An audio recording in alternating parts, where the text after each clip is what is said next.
everyone, it's Shel from Paper Octio Studio, and I'm back to show you my collaboration with Ayala Art channel, part 2. And I will make sure that all the links to part 1 for both my background and her background are in the description box below, as well as what she did with my background. So this is a video about what I did with her background. So you saw me opening it. It came in the mail, of course. This is a 9 by 12, 140-pound watercolor sheet, and she did a lot of collage on it. And so I looked at it for a while. I turned it this way, I turned it that way, and then I decided to draw on it with a pencil.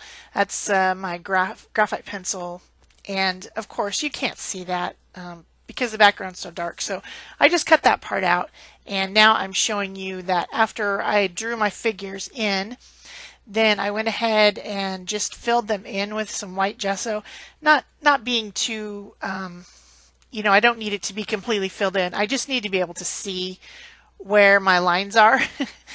And so I just wanted to add some gesso. Plus on the areas where the skin is, I need to paint skin tone. So a good coat of a base like a gesso is a great way to start that. So I decided to do a mermaid. I know that Martha likes mermaids because I know she's drew them before in her other collaborations. So the reason that I picked that is because there was this fish on her collage. I think it's probably some origami paper or something, rice paper with a printed fish on it. And I just couldn't see covering up that fish. He's so cute. I just thought, we'll just make it an ocean scene. I know that Martha likes mermaids, and so we'll make it an under the ocean scene, and then the fish can stay. Of course, I don't know why that butterfly's in the water, but I toned the butterfly down. You know, you got to remember that the first layer of mixed media is just the first layer. So some of it's going to get toned down a bit. It's not going to be as bright. I didn't cover everything up. That you can still obviously see that there's a lot of collage on there when I finish, but I did, calm it down a little bit. So I put the mermaid on. I added white gesso. I also used my fingers to add some gesso around the edge of the fish because, like at the top there, where his tail is, a very straight line, and it's very different from the other background. So I wanted it to kind of blend in a little bit better. Then I decided that it needed a third element because 3 is better than 2 and odd numbers are better than even numbers. So I had the fish, I had the mermaid. I decided it needed something else. So I added a little curious dolphin friend. My kid asked me when I showed him the art, is she helping the brown fish? I don't know. I think she's petting him. Maybe he is diving down to the bottom to get some food off the coral, and she's just curious about this big goldish blackish fish. Excuse me. And so she's maybe petting him. I don't know. She might be helping him. You can decide. But the fish was there. I worked around the fish. That's the story, and I'm sticking to it. So then my next step was to start coloring in the skin tones of the face and the body, and then of course coloring the hair. And so I'm using neocolor 2 water soluble crayons to do this, and then I'm blending it with a mixture of titanium white, acrylic paint, and water. And this is something that I learned to do a couple years ago from Tamara Laporte in Willowing Arts when I took the Life Book class, and it really works in a couple ways. It helps the crumbly parts of the crayon blend really smoothly, and I believe it also kind of seals it in with the plastic polymers in the acrylic. Then it's not as water reactive once it's dry. So I generally like to do this to blend when I'm doing skin tones. It's because I have a lot of different colors. I've got peaches and tans and ochre and terracotta type colors to do the multiple shading and highlighting of skin tones. And then by blending it with the acrylic, it just really gives a nice smooth blend, which I don't get as much when I'm using just the plain crayon itself. When I use the plain crayons, I do that a lot, but I don't always blend it this way. It's just when I'm doing skin tones that I really like to use the white paint that's very watered down with water. So I hope that makes sense. So I start with like a lighter color. It was the real tan color, and then I start adding in, this is kind of a yellow ochre, and I start to add the shadows and build up the structures that way.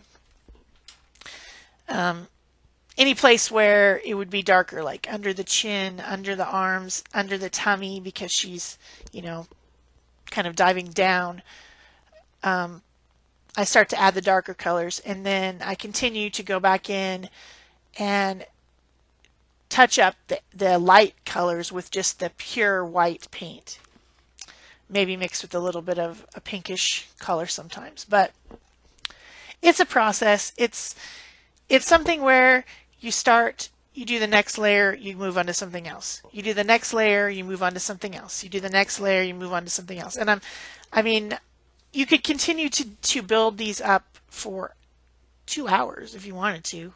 If you really wanted it to be a more realistic looking skin tone, you could continue to do this in layers and layers and layers until you were happy. Obviously, my style isn't realistic. I'm much more whimsical, and so I don't need to overdo it. However, this project did take me 4 hours to complete, so I didn't do it quick, but I didn't do it really slow either. So I started out with her hair being kind of a red that was similar in tone, kind of a bluish red that was similar in tone to what was on the fish.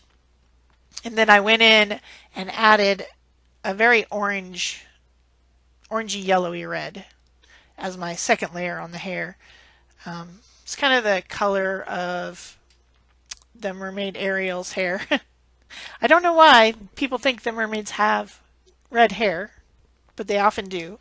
But because of that very red that was standing out from the fish, that's why I chose red hair for this particular one.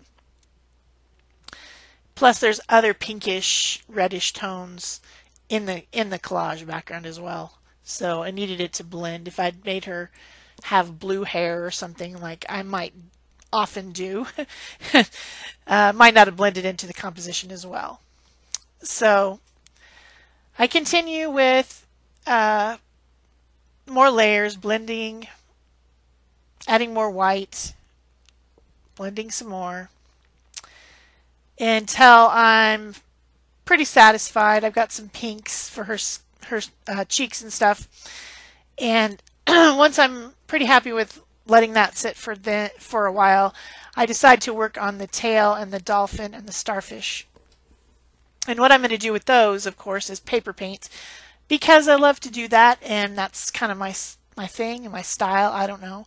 So I traced around the shapes of the dolphin, the starfish, and the tail of the mermaid onto some translucent deli paper. If you don't own deli paper, I really suggest you get some. So useful.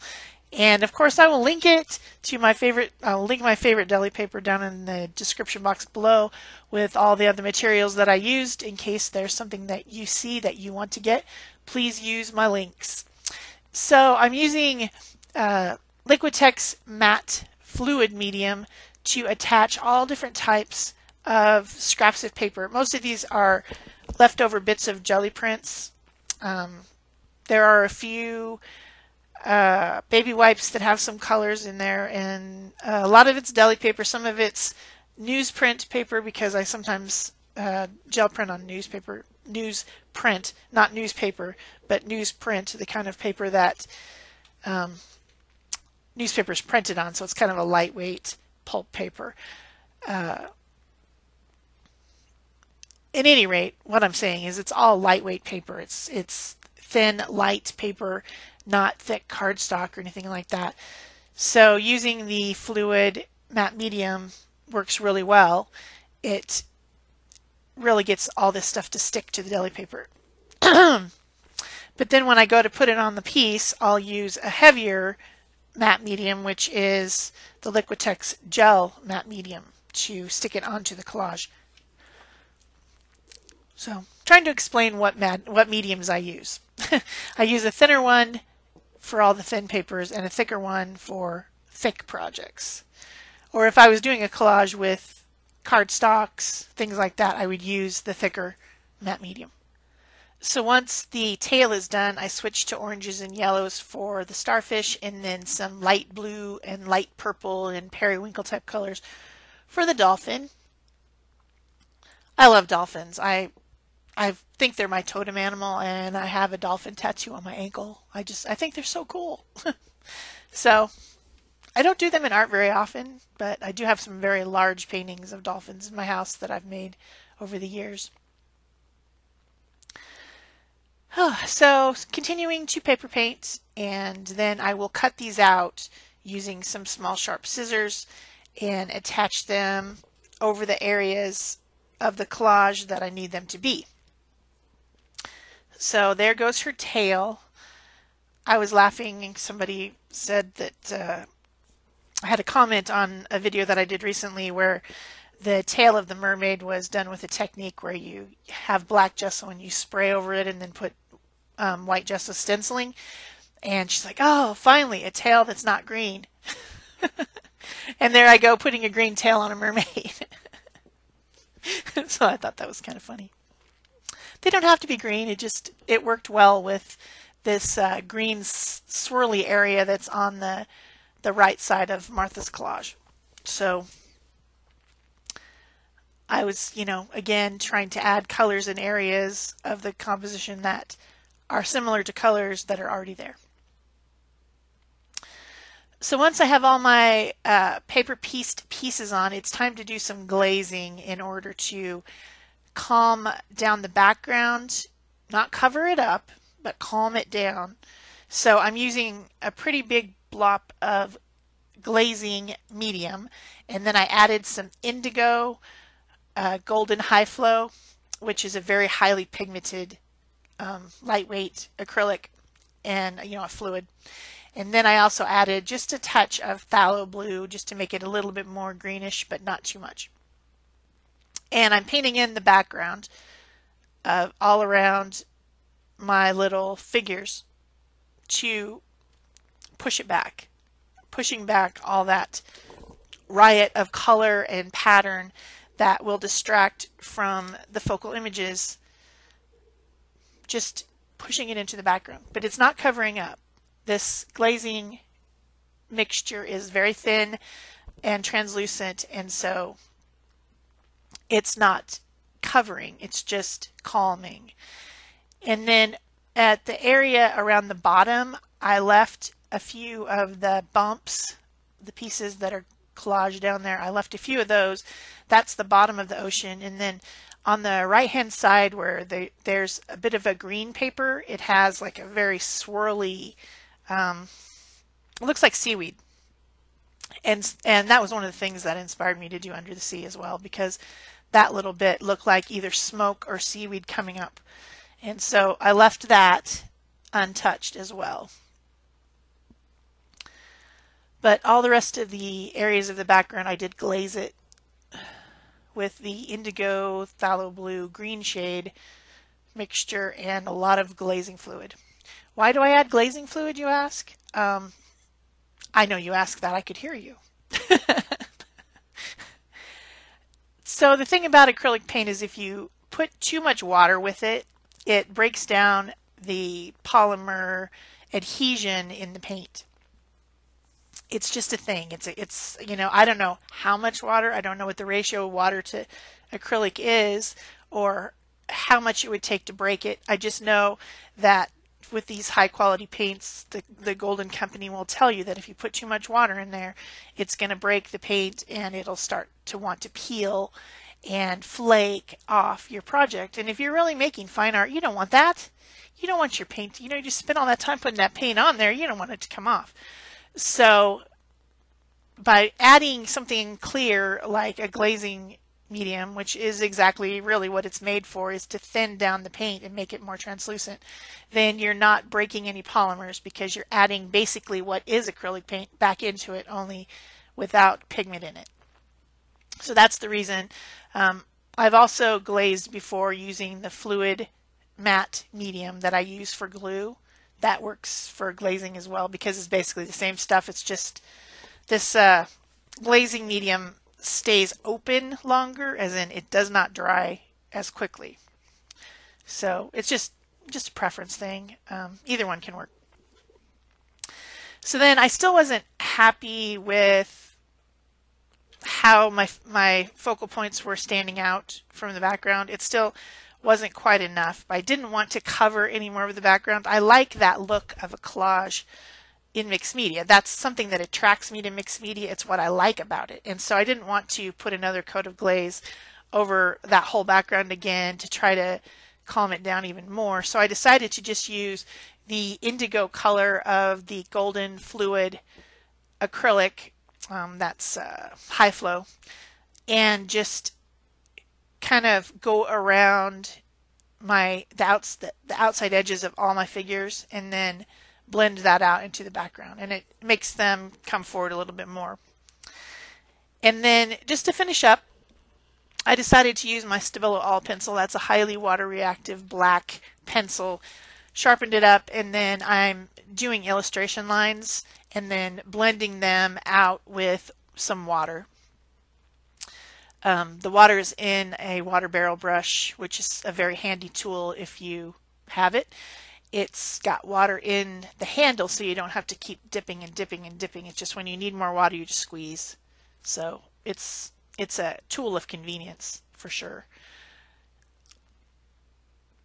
So this is where I'm adding like the lines between the figures, like I'm adding in the dolphin needs a line that separates it from the body of the mermaid, and also their features like their eyes and things like that need to be brought out. Mouths, in the case of the dolphin, a blowhole, things like that. So instead of doing a marker line where it's a very defined line, I am using the Stabilo and then blending it so that it's more of kind of a fuzzy line, a fuzzy shadow line, a different look. And I think it works better for this type of a composition than doing a bunch of marker lines around everything, because it blends out and adds kind of a shadow as you're doing it. So I like that better. So that's how I end up adding in all the details of everything all the way through, I think. I can't remember what I did at the end. Sorry. So if you're enjoying this video, please remember to give it a thumbs up. Leave me a comment so I know you were here. Tell me if you like it or not, or just leave a smiley face or a thumbs up or whatever you want. It doesn't have to be anything crazy. If you haven't subscribed, you might want to do that and turn on your notification bell so that you will know when a new video comes out on my channel, which is usually every other day, sometimes every third day. And then, of course, make sure that you follow the links and look at what Martha did with my background, and you can also go back and look and see how I made my background and how she made her background. So that's a total of 4 videos that are available in this collaboration. And I want to thank Martha at Ayala Art channel for collaborating with me. This is fun. And I'm excited to see what she sent me and what she made with my background, because I haven't seen it yet when I've made this video.